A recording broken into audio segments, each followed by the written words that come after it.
నల్గొండ జిల్లా కేంద్రాన్ని ఉలిక్కిపడేలా చేసిన ఫ్యామిలీ మర్డర్ కేసులో పోలీసులు దర్యాప్తు ముమ్మరం చేశారు. జిల్లా కేంద్రంలో ఒకే కుటుంబానికి చెందిన నలుగురు మృతి చెందడం సంచలనంగా మారింది. ఇక ఈ కేసులో ఏకంగా జిల్లా ఎస్పీ శరత్ చంద్ర పవార్ స్వయంగా దగ్గరుండి మరీ పర్యవేక్షిస్తున్నారు. ఈ కేసులో మొదట బలవన్మరణంగా భావించిన ఘటన స్థలం పరిశీలించిన అనంతరం హత్యగా నిర్ధారించారు పోలీసులు. పదునైన ఆయుధంతో దుండగులు దాడి చేసి హత్య చేసినట్లుగా పోలీసులు అనుమానిస్తున్నారు. ఇక మృతులు భార్యాభర్తలు మహమ్మద్ సుల్తాన్, హసీనా కాగా కుమారుడు ముజామిల్, కూతురు అపోరాగా గుర్తించారు. ఇక ముందుగా ఈ నెల 19న అర్ధరాత్రి ఈ ఘటన జరిగినట్లు అనుమానించినప్పటికీ ఆ తర్వాత 20వ తేదీ ఉదయం ఈ మర్డర్లు జరిగినట్లు పోలీసులు తేల్చారు. ఘటనా స్థలాన్ని పరిశీలించిన పోలీసులు ఘటనా స్థలంలో ఇంట్లోని వస్తువులన్నీ చిందరవందరగా ఉండటంతో పలు అనుమానాలు వ్యక్తం చేశారు. దోపిడీ దొంగల పనా లేక పాత కక్షల అనే కోణంలో దర్యాప్తు చేస్తున్నారు పోలీసులు. అదే సమయంలో కుటుంబ సభ్యుల నడుమ ఘర్షణలపైన కూడా కూపీ లాగుతున్నారు పోలీసులు. ఈ కేసును మొత్తం 4 బృందాలు దర్యాప్తు చేస్తున్నాయి. ప్రస్తుతం సీసీటీవీ ఫుటేజ్ను జల్లెడపడుతున్నారు. ఘటనా స్థలంలో ఓ ఇనుప రాడ్ను స్వాధీనం చేసుకున్నారు పోలీసులు. అటు ఫోరెన్సిక్ టీం కూడా ఆధారాలు సేకరిస్తోంది. మరోవైపు ఈ కేసును స్వయంగా డీల్ చేస్తున్న జిల్లా ఎస్పీ 1 టౌన్ పిఎస్లో ప్రత్యేక సమావేశం నిర్వహించి దర్యాప్తుపై దిశానిర్దేశం చేశారు. నల్గొండ పట్టణంలో ఒకే కుటుంబానికి చెందిన 4 మృతి చెందారు. పట్టణంలోని సాగర్ రోడ్డు తెలంగాణ కాలనీలో ఈ ఘటన జరిగింది. అయితే ఇంట్లో నుంచి దుర్వాసన రావడంతో స్థానికులు పోలీసులకు ఫిర్యాదు చేశారు. దీంతో పోలీసులు అక్కడికి చేరుకుని పరిశీలించారు. 4 రోజుల క్రితమే వారు చనిపోయినట్లు పోలీసులు అనుమానిస్తున్నారు. స్థానికులను ప్రశ్నించిన పోలీసులు భార్యాభర్తలు ఇద్దరూ తరచూ గొడవలు పడేవారని చెప్పారు. ఘటన జరగడానికి ముందు రోజు ఆ ఇంట్లో నుంచి పెద్ద ఎత్తున అరుపులు కూడా వినిపించాయని స్థానికులు పోలీసులకు తెలిపారు. దీంతో అసలు హత్య జరగడానికి ముందు రోజు ఏం జరిగిందనే కోణంలో కూడా దర్యాప్తు చేస్తున్నారు. ఆ రోజు ఆ ప్రాంతంలోని మొబైల్ నెట్వర్క్ డేటాకు సంబంధించిన సమాచారాన్ని కూడా తీసుకోనున్నారు పోలీసులు. ఏఎస్పీ, డీఎస్పీ, 5 సీఐల నేతృత్వంలోని 4 ప్రత్యేక బృందాలు ఈ కేసును దర్యాప్తు చేస్తున్నాయి.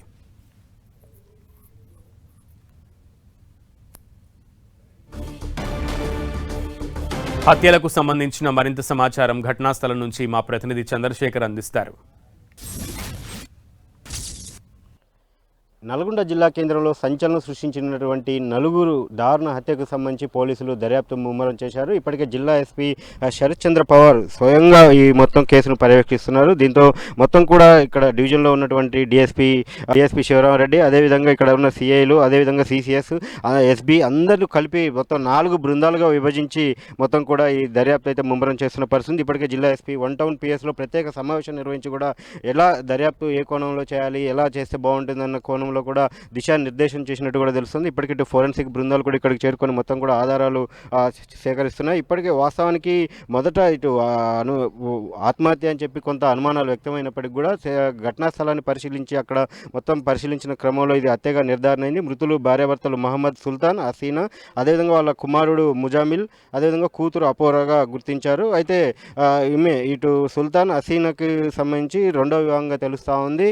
అయితే మొదటి నుంచి కూడా వీళ్ళ మధ్య కొంత ఘర్షణ వాతావరణం ఉండడంతో ఆ రోజు అంటే 19వ తారీఖు తర్వాత 19వ తారీఖు వరకు కూడా ఇటు హసీనా ఒక ప్రైవేట్ స్కూల్లో పనిచేస్తుంది. ఆమె విధులకు హాజరైనట్టు తెలుస్తుంది. అదేవిధంగా సుల్తాన్ ఒక షాప్లో దుకాణంలో పనిచేస్తున్నారు. ఆయన కూడా విధులకు హాజరైనట్టు తెలుస్తుంది. 19వ తారీఖు తర్వాత ఈ ఘటన చోటు చేసుకున్నట్టయితే తెలుస్తుంది. ప్రాథమికంగా అందుతున్న సమాచారం ప్రకారం 20వ తారీఖు ఉదయం ఎర్లీ అవర్స్లో ఘటన చోటు చేసుకున్నట్టయితే అనుమానాలు వ్యక్తమవుతున్నాయి. ఎందుకంటే ఆ సమయంలో చుట్టుపక్కల వాళ్ళు కూడా కొంత ఇక్కడ అరుపులు విన్నారు అని చెప్పి అయితే చెప్తా ఉన్నారు. అదేవిధంగా ఎప్పుడు కూడా వీళ్ళ మధ్య ఒక ఘర్షణ వాతావరణం చోటు చేసుకోవడం, ఎప్పుడు కూడా అరుచుకుంటున్న నేపథ్యంలో అది కూడా సాధారణంగా తీసుకున్నారని చెప్పి భావిస్తూ ఉన్నారు. అయితే నిన్న ఇక్కడ స్మెల్ ఎక్కువగా వచ్చిన నేపథ్యంలో ఇక్కడ ఉన్నటువంటి పక్కింటి వాళ్ళు 100కి డయల్ చేయడంతో వాళ్ళ పోలీసులు ఇక్కడికి చేరుకొని మొత్తం కూడా ఇంటి లాక్ తీసి చూసిన క్రమంలోనే ఈ మృతదేహాలు వెలుగులోకి వచ్చాయి. అయితే బయట 3 మృతదేహాలు ఉండటం, లోపల ఒక మృతదేహం ఉండటంతో ఇది ఏ కోణంలో అంటే బయట వాళ్ళు ఎవరైనా దీన్ని హత్యకు పాల్పడ్డారా, లేదంటే ఇంట్లోనే ఎవరైతే కుమారుడు సంబంధించి కొంత అనుమానాలు వ్యక్తమవుతున్నాయి. ముజామిల్లే ముగ్గురిని హత్య చేసిన తర్వాత తాను కూడా ఆత్మహత్యకు పాల్పడ్డా అన్న కోణంలో కూడా పలు అనుమానాలు అయితే వ్యక్తమవుతా ఉన్నాయి. అదేవిధంగా పలు కోణాల్లో వీళ్ళకి సంబంధించి కుటుంబ సభ్యులకు సంబంధించి ఏమైనా ఇష్యూస్ ఉన్నాయా, అది బంధువులు ఎవరైనా చంపారా, లేదంటే పాత కక్షలా, లేకపోతే థెఫ్ట్కు సంబంధించి అంటే ఎవరైనా దోపిడీ దొంగలు దారుణానికి పాల్పడ్డారన్న కోణంలో పలు కోణాల్లో అయితే మొత్తం దర్యాప్తు చేస్తున్నారు. ఇప్పటికీ టౌన్లో వివిధ ప్రాంతాల్లో ఈ ఇంటికి వచ్చేటువంటి దారులు, అదేవిధంగా అన్ని ప్రాంతాల్లో కూడా సీసీటీవీ జల్లెడ పడుతూ ఉన్నారు. అదేవిధంగా మొత్తం కూడా ఆ టైంలో అంటే ఉదయం ఎర్లీ మార్నింగ్ అవర్స్లో ఇక్కడ ఫోన్ సంబంధించి ఏమైనా అనుమానాస్పదంగా ఇక్కడ ఫోన్ సంబంధించి కూడా సిడిఆర్లు తీసే ప్రయత్నం అయితే చేస్తూ ఉన్నారు. కాల్ డేటా తీసే ప్రయత్నం అయితే చేస్తూ ఉన్నారు. అదేవిధంగా వాహనాలు కూడా అనుమానాస్పదంగా ఆ రోజు ఏమైనా ఇక్కడికి ఈ ప్రాంతాల్లో తిరిగాయన్న కోణంలో కూడా పోలీసులు దర్యాప్తు చేస్తున్నారు. ఏదేమైనా కానీ జిల్లా కేంద్రంలోనే ఈ ఘటన చోటు చేసుకోవడం దాదాపు 3 రోజుల తర్వాత 4 రోజుల తర్వాత వెలుగులోకి వచ్చిన నేపథ్యంలో ఇటు పోలీస్ శాఖ కూడా చాలా సీరియస్గా తీసుకుంది. ఈ ఘటనకు సంబంధించి ఇప్పటికే జిల్లా ఎస్పీ అదేవిధంగా ఇక్కడ అధికారులందరూ కూడా చాలా సీరియస్గా తీసుకొని అయితే దర్యాప్తు ముమ్మరం చేస్తున్న పరిస్థితి కనిపిస్తూ ఉంది. ఈ ఘటన ఇటు జిల్లా కేంద్ర వాసులు కూడా ఉలికి పడేలా చేసిందని చెప్పవచ్చు. ఆ చుట్టుపక్కల వారికి కూడా ఎలాంటి కనీసం క్లూలు కూడా దొరకపోవడం, అదేవిధంగా పోలీసులు కూడా ఇప్పటి వరకు కూడా ఆ చుట్టుపక్కల ఎక్కడ కూడా అంటే ఎటువంటి అనుమానాస్పదంగా ఎవరిని కూడా గుర్తించలేకపోవడం పట్ల కొంత స్థానికులు అయితే ఆందోళన వ్యక్తమవుతా ఉంది. అయితే ఒక అదునైన ఆయుధంతో దాడి చేసినట్టయితే ప్రాథమికంగా గుర్తించారు. దానికి సంబంధించి ఒక రాడ్డును అయితే స్వాధీనం చేసుకున్నట్టు తెలుస్తూ ఉంది. అయితే అది ఇంట్లోనే వాళ్ళే అబ్బాయి ముజమిల్ దాడికి పాల్పడ్డారా లేదంటే బయట ఎవరైనా దాడికి పాల్పడ్డారా అనేది కూడా తేలాల్సి ఉంది. మొత్తం కూడా పూర్తి స్థాయి దర్యాప్తు పూర్తయిన తర్వాతే దీనిపైన పూర్తిగా వివరాలు వెల్లడిస్తామని చెప్పి పోలీసులు అయితే చెప్తా ఉన్నారు. కెమెరా పర్సన్ వెంకన్నతో చంద్రశేఖర్, 10 టీవీ, నల్గొండ.